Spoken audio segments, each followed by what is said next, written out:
we will have our conversation, and then there will be 15 minutes afterwards for Q&A from the audience. So it's my great pleasure to introduce Dr. Barbie Kareem. Dr. Kareem is a family medicine doctor at Brava Health.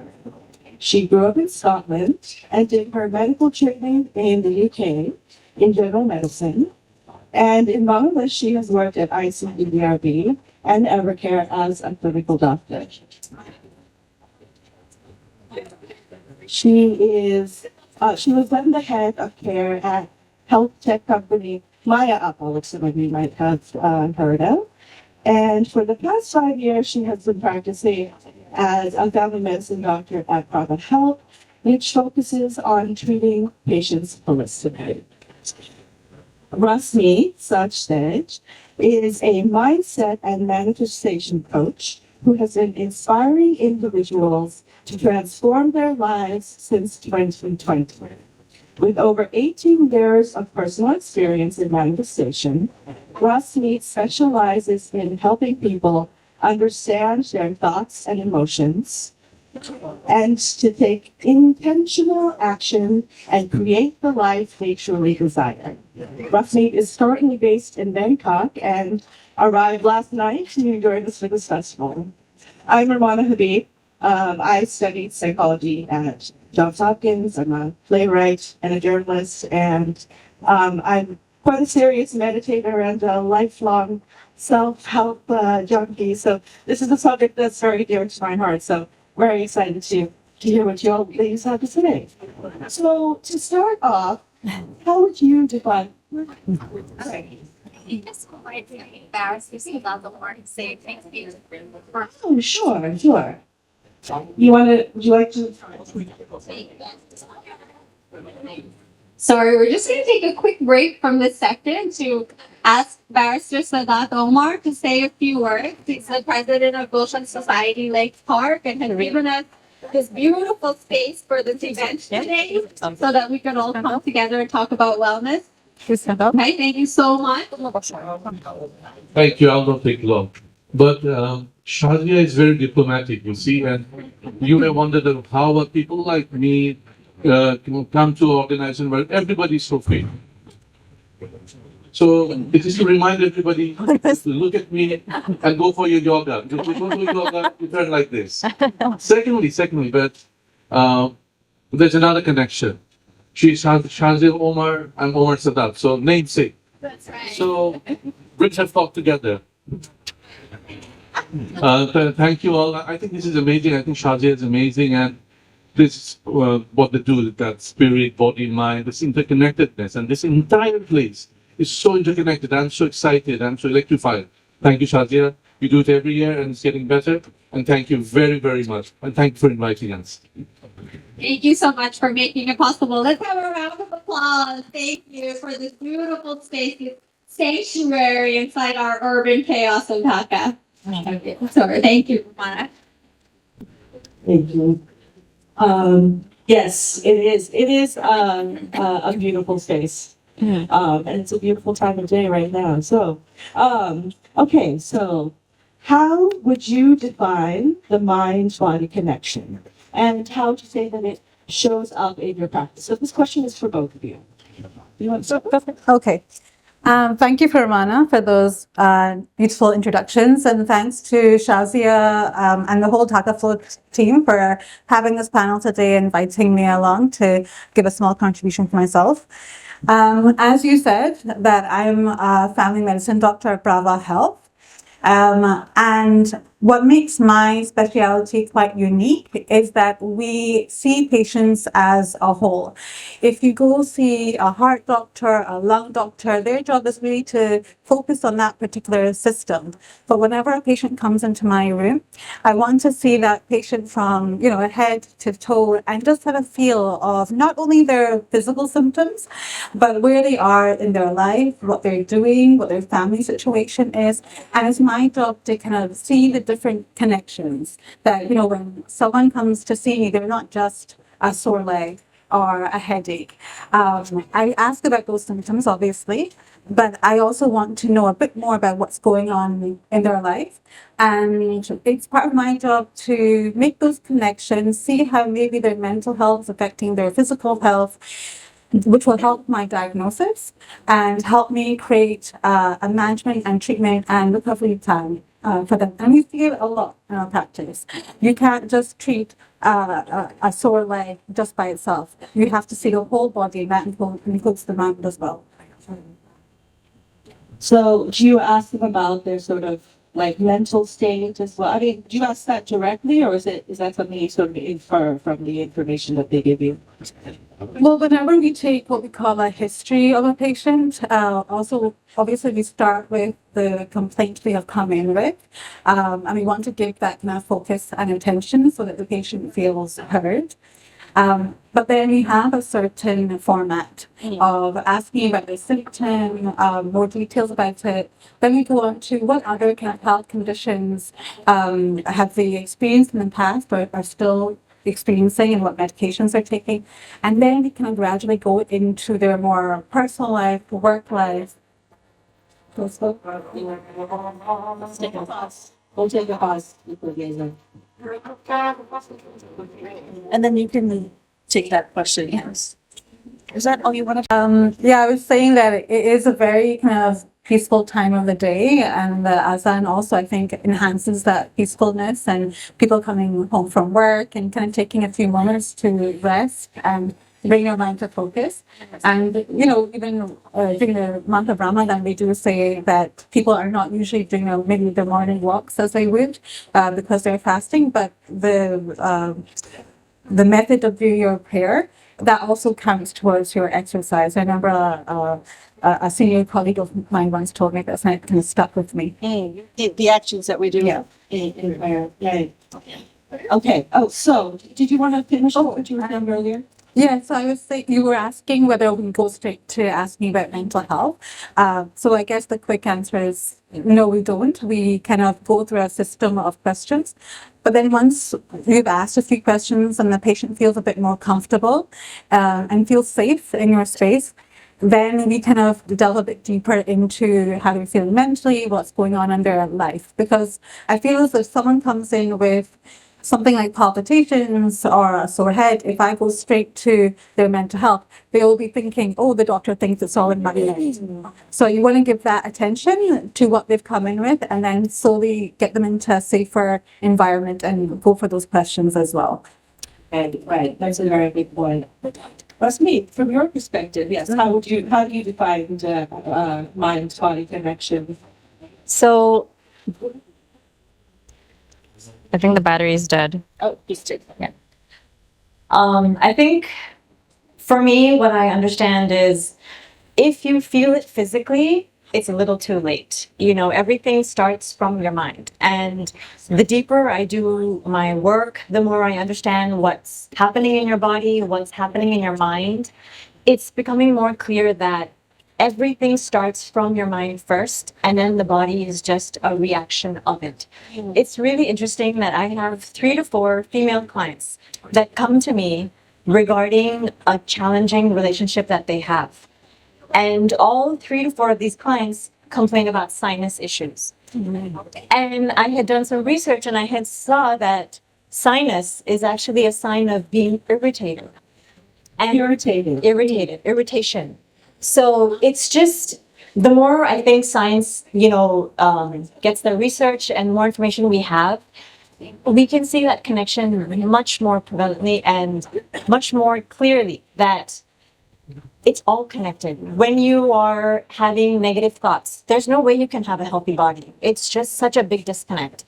And if you have a positive mindset and if you have positive thoughts, it's very rare to find sickness in that body because the body is thriving. So when I do my sessions with my clients, they don't come to me with physical problems. They come to me with more mental challenges, but it's the first step so that they don't have to deal with the physical later on. I see. So you address that. Yeah, it comes up later on. Yeah, not initially. And we don't realize the connection until later after I do the research and I'm like, oh, this is fascinating. So those patients that had the irritation sinus issue, how did that play out? They're still working on it. It's years of, dealing with the same challenges. And even people with boundary issues, they have maybe coughs or like thyroid or stuff like that. Things that where your voice is stuck. I think I don't have all the information, but I think that if we take the time to do that research, it's quite fascinating to see what the connection is.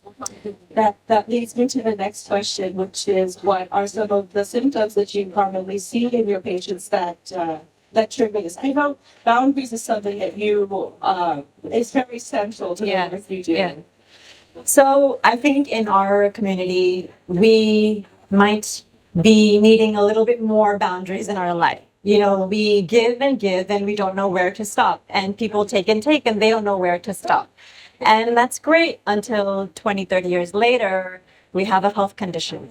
So I think the earlier we realize that, takers don't know how to stop taking. So the givers need to learn what is their level. What is their level that they shouldn't give from an empty cup. Like we always say, you have to fill it from your own cup. And I think women suffer with this more than men. You cannot help anybody else if you don't have anything within you. And that's the work that I do with my clients. It's letting them know that it's okay to give to yourself. An hour a day, taking 3 days off to just give to yourself. Because when you are full and when you are fulfilled, the self that comes out of you, the love, the devotion, the connection that you are able to give everybody else is on a whole other level. It comes from a place of fulfillment and contentment. It doesn't come from a place of resentment and frustration.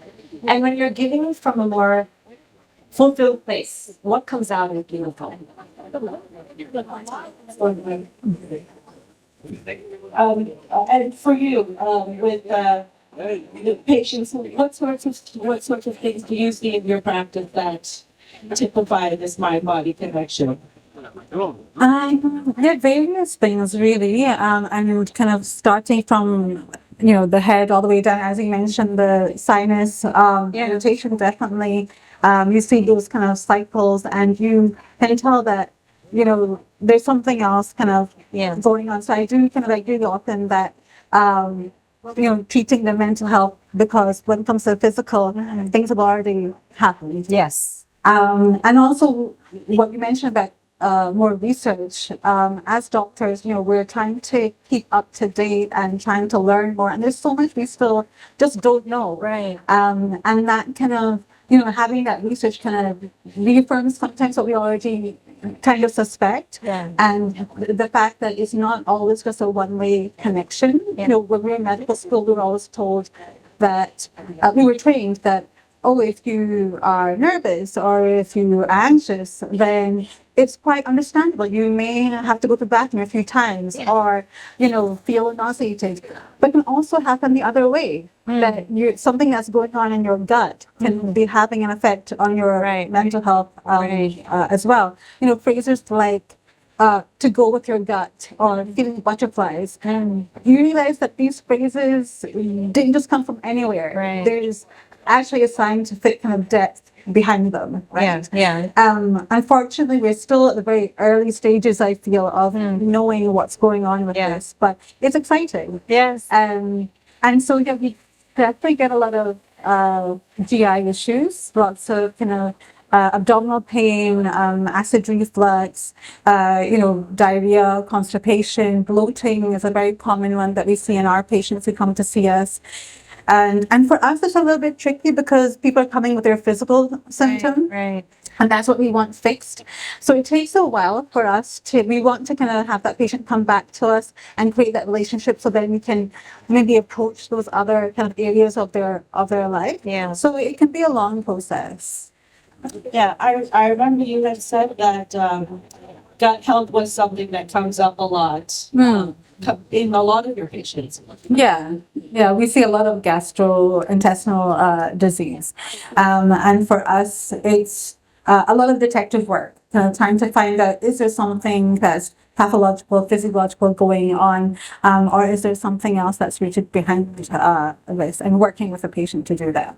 And you know, Well, you started. Oh, I just. sorry, just to add, that might be tricky sometimes because the trauma is so deep, it's so way back in their life, they might not even remember what it stems from. Yeah. I was talking to someone who had a Reiki session, and she, in that session, was told there was a bit of a challenge with her in receiving love when she was young. She didn't feel loved when she was younger, and she used to have a lot of stomach aches. And the Reiki master was telling her that's a connection. You feel it in your stomach. I don't know how accurate that is, but I think that the challenge that doctors have is they just go to the recent past of what's going on, but we have to go decades and way deeper into, who's dealing with what kind of trauma from their childhood, who is dealing with what kind of insecurities, who's trying to heal from what. And that's really challenging. I think that might be the challenge that doctors could be facing at this time.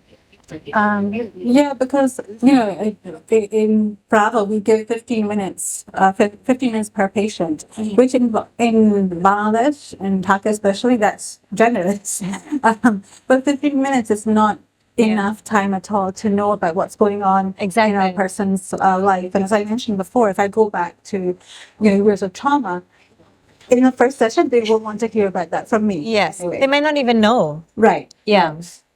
So yeah, we have very limited time, and we're conscious that there's a patient after, there's a patient before. They're waiting. People have busy lives. They have to go back to work. It's within their lunch hour. So we have to be conscious of many things when seeing a patient.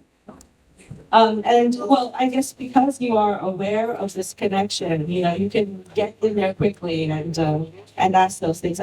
I know you had talked about how symptoms of depression show up physically, and you've also worked with that in your patients. You want to address that? Yeah, as I said, that we do see a lot of kind of GI symptoms, and a lot of kind of patients who come back with some the same kind of symptoms over and over again. And I guess I used to work in the UK where doctors, the cultures, the doctors don't tend to give that many medications. Everyone knows that, everyone accepts that.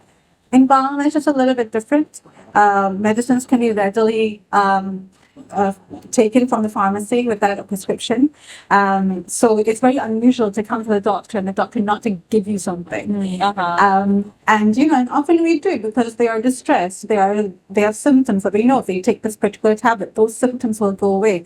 But as I said, that we have to give them that time, spend that time to make them realize that giving them the medicine is literally just a Band-Aid. Yeah. It's a placebo, which is it's serving a psychological more than a physical. So we need to kind of spend more time and really kind of break this kind of cycle of what's really causing this GI upset they're having. I wanted to ask, so what does a session with you look like? I mean, with a mindset coach, how does it work? So usually people come to me because they feel off. They know something's not right. They could feel stuck or unhappy, or they're trying to reach a certain goal, or they're confused. That's when they reach out to me because they don't know what exactly they're looking for. So the first session is where I just listen. I spend an hour just listening because a lot of these people don't have anyone to talk to in a safe, non-judgmental space where they're sharing very private information with me, and being very vulnerable. And so the first hour, I don't want to presume any information that they have. They're just talking, and that's 60% of my job is just listen. Because we humans, we need to be heard. And a lot of people don't have someone to hear them without feedback or without advice or without something to give them to go and fix. It's just listen and let me be. So that's one session. And then after that, when they feel like they have taken it all out, I always get told, like, every time I leave your space, I feel lighter because you have so much bottled up inside. So there is a bodily response. Exactly. You feel light because all of that pressure that you put on yourself is now out. And even though there might not be a solution in day one, you at least feel validated. And that's really important for my clients. After that, we go through understanding what are your current thoughts that are happening because it's really easy to blame external circumstances for our problems. But if you take the time to gain awareness of what are you actually thinking inside, you will realize you have a lot more power than you know. And you're choosing certain thoughts or you're choosing certain behaviors because that's just what you've practiced over and over again. So it's gaining awareness and then how do you reprogram to new thoughts so that you can have a new reality. So the sessions just look like us having a chat. And I'm a very good listener. It's very easy to, open up because a lot of these things sometimes you don't have the time to think until you're in that session. And then you're like, oh, this memory is coming back to me. Oh, now that you asked me this, I do remember this happening. But we're so busy in our lives, no one has the time to do that. So a lot of the sessions are sitting and having a chat and for me to connect the dots. I think you described what a session with you looks like. I wanted to talk now about change strategy, behavioral change that is part of both of what you do. How do you go about that? What is your process for helping people say make healthier habits? It can be quite a challenge, but because sometimes, as I say to a lot of my patients, that they sound like boring small changes, but with consistency, they will actually help you in the long run. But I'm sure everyone has heard it before, but it is true that your diet matters a lot. We have lots of really yummy food in this country, in our culture, and lots of healthy food as well. We have turmeric in our curries. We use a lot of garlic. We will use a lot of onions. These are all healthy things, but however, just through the way that there's been urbanization, the way we've kind of developed, there's been lots of kind of unhealthy things that have come through as well, and we tend to go towards those kinds of foods, like processed foods, takeaway foods that become very readily available and not very kind of expensive at times. So definitely diet is a big one. Exercise is another, but many people come to me thinking they need to have a gym membership, but I say to them, you don't. Even just a simple walk in the park, or people will say, oh, there's nowhere to walk in Dhaka. I don't agree. I think we do have plenty of parks. Most buildings have a flat roof. You have your room that you can walk in. So it is doable, but you need to kind of make that decision to do it. That your walk is just like your medicine, just like you take your blood pressure medicine, you have to make sure that you get that kind of 30 to 40 minutes walk in as well. That's the way you have to kind of see it. Obviously, hydration is a very important one. Drinking plenty of water throughout the day, especially in climates like in Bangladesh during the summertime specifically. And sleep. Sleep is one that can be quite a challenge. We are kind of a society that tends to stay up late at night. But I think as we get older, we also do value it more and we see the importance more than we do when we're younger. So very basic things, but we have to be consistent. And if we are, then we can really avoid a lot of complications in the future. So these simple behavioral things really affect health. Yeah. Significantly. And how do we get there? I think the main thing is you have to ask why. Why do you want to have these habits? Why is it important to make these changes? Because if your why is not strong enough, your excuses will be a lot stronger.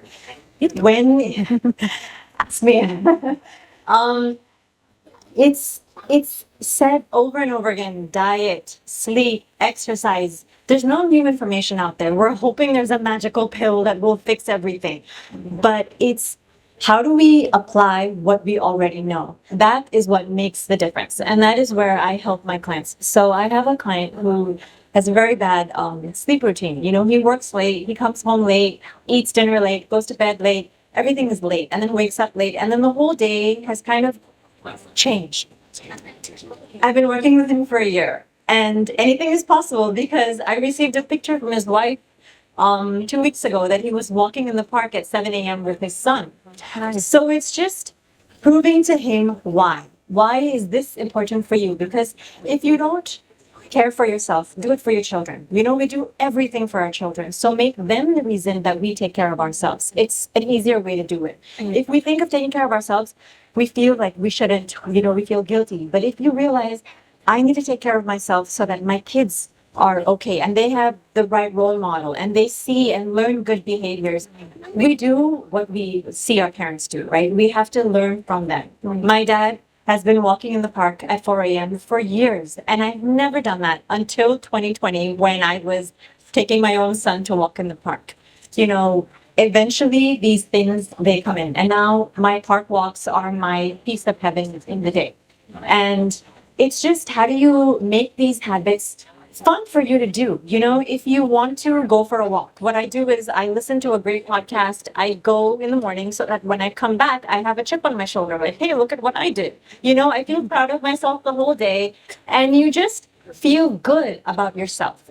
So whatever you are trying to change, whatever habit you are trying to incorporate in your life, number one is your why. Number two is make it easy for you to do. Make it so simple, incorporate it into your day to day so that you can do it before your brain stops you. Yeah, resistance is a very, very Yeah. powerful thing. Yes. And I guess you mentioned a few ways to address that. Could you talk a little bit more Yeah, about sure. resistance? I mean, that's Sure. something that I personally experience in life. So it's not just you, everyone. Our brain likes to do what's comfortable. Sitting on the couch is a lot more comfortable than going and running a 5K marathon. But which one is going to benefit you is the harder thing. So how do we incorporate it is, like I always say, tie it to a routine that you already have. If you have a gratitude practice, for example, do it in the shower. You're already there. You can't do anything else. You might as well do your gratitude list. What I do is, if I have to drop my daughter in the morning to school, I put my gym clothes in the bathroom. I put it on because I have to change to go drop her, so I might as well put that on. And then when I'm out, I'm already awake. So I might as well just drive the extra 5 minutes to the park and then go for my walk.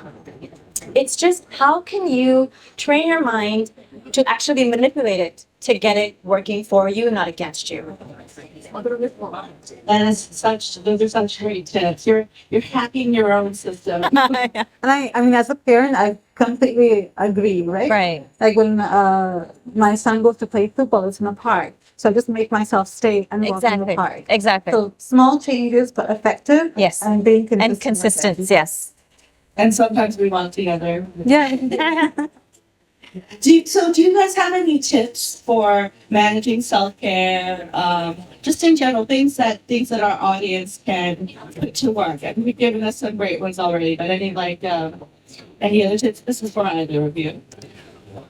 I mean, I kind of go back to what Leslie was saying before. I think for maybe my generation of females, the self-care thing is still quite new, and we Yes. have to kind of accept it for ourselves. Yes.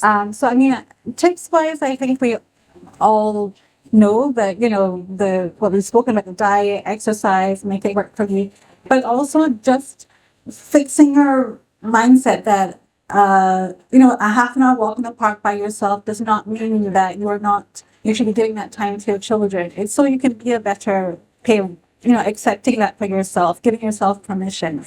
I think that's the biggest kind of obstacle that I had to go through, to accept that, yes, I need some time where I'm just me. I'm not a mom, I'm not a doctor, I'm not a sister, I'm not a wife, I'm not a daughter-in-law. I just can have some time to myself and be me. And I definitely think that the mom I was 10 years ago is a much better parent now, just because of, learning how to dance again, or going to a choir, or going for a simple walk in the park. You need to have a sense of self, but giving yourself that permission to do that. And obviously, give a supportive partner, family, that all helps, but it needs to come within yourself. You're right. Just one thing you mentioned, self-care. It's a new idea. It's a new term in our lexicon, and especially as women. I mean, it's true for everyone that self-care we need to make time for self-care. But I think women, like in particular, struggle with Yeah. this. So, yes. Did you want to? I think what we need, I invite you all to start loving yourself more. You know, you want the best for your loved ones. So add yourself to the list as well.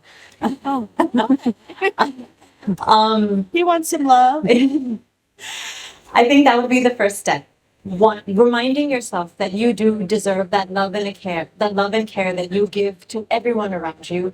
And taking an hour a day is not going to hurt anybody. And I know we women can multitask and figure out a way, because we are so smart, that we can find a way to give to ourselves if we understand and value why. So the tips, I think, would just be another thing that, as a mindset coach, that I wanted to add was journaling. I know that we hear it all the time, we should journal, but it's, you know, all those thoughts that you have in your head that you can't really tell anyone. The journal is a great place to have that stuff, because it's out of your body and it's not harming you anymore, yet it's still somewhere else where you can read it and validate your feelings, so it's not hurting your gut or hurting your heart anymore. You know, let it come out of you. You wouldn't not go to the bathroom for 3 decades. But these thoughts that you have, they're hurting you for so long. So get a journal and just write down anything and everything. I journal religiously, and I can say I'm a better mom, better wife, better human for it. Because all of those negative thoughts that we all have, it's not coming out and harming anybody else. It's being taken care of in a healthier way. And I wonder if you agree, but I don't journal, but I always communicate, but I do small things where I want to encourage that behavior in my children. So I always think that if you're younger and you start these habits, then it's always easier to do them as an adult. Yes. Right? So I want my children to read books, but if they don't see me reading, why would they Exactly. do that? Exactly. I want them to see me do exercise. Yes. I used to just read in my room just for some peace and quiet, but now I Right. consciously read in front of them. Right. So they know if Exactly. you see mom doing it, they'll Yes. do it. Even just this morning, Yeah. me and my 2 kids, on a Friday, did a family take. So we wrote down all the things that we were scared of, and we just let it out into the space, Right. You know, and we discussed it, and then that's it, done. It's interesting that you said that. So I read a lot at home, and the other day I was just reading, and my daughter, she turned to me and she was like, "You look very comfortable. I think I'm going to join you." And she grabbed her book. And then my 4-year-old son saw us both reading, and he grabbed his book. And the 3 of us were just reading, and I was like, I'm a very big TV person when I was young, so I was like, this is amazing. I must be doing something right. So it's whatever we do, we want our kids to do, but let's do for ourselves as well.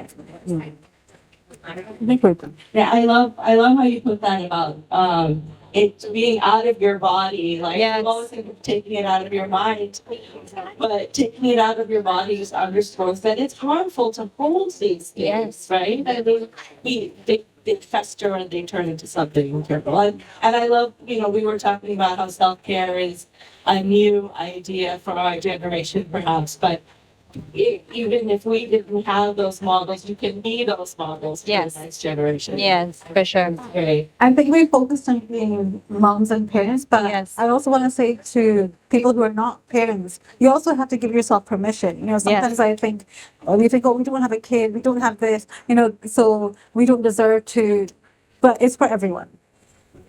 Yes, thank you. That's a good reminder. Do we have any questions from the audience or our panelists? Just raise your hand. Yes, Leslie. I'm getting bitten. I know. So bad. Actually, you've been my I'm like, You've been really I was curious about, I've been reading a lot about this. Like this, like gut health, mind connection, gut health, body. I mean, I think there's something in New York says like gut health, like affects like, I don't know, like mental illness, like all these different things, schizophrenia, like everything. I don't know if you science. But any insights? Are you aware of any of the studies and literature at this point? Yeah, thank you for the question, Leslie. There's definitely more and more studies coming out in this area, where we can definitely see there's this connection. As I was saying before, that if you had anxiety can manifest as gastro symptoms, but there is evidence and studies showing that it can go the other way as well. That if someone presents with kind of GI symptoms or like IBS, then it could be actually communicating to the brain as well, and actually the actual diagnosis is something that's more mental health orientated. So there definitely is evidence, and there's more studies on this topic. It's still, as a family medicine practitioner, I would say it's still very early days for us to really know how to tackle, but we definitely have started mentioning it in our consultations, bringing it into the conversation, talking about, your kind of microorganisms and the microbiome in your gut, how we have good bacteria and bad bacteria in our gut, and how that can balance is very important just for our general health. Our digestive system is so huge, and it's very similar nerve cells to the brain. So it makes sense that the two communicate together and take care of each other. And through various kind of like lifestyle adaptations through years, things have become unbalanced, and that's what the physical manifestations, we see that in practice. We are still learning more about it, but I think what's good is that also as doctors, we're also becoming more open-minded in that conversation as well.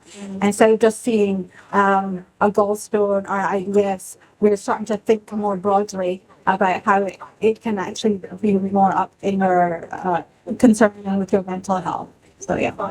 I think we have time for two more questions. Would anybody else like to ask a question?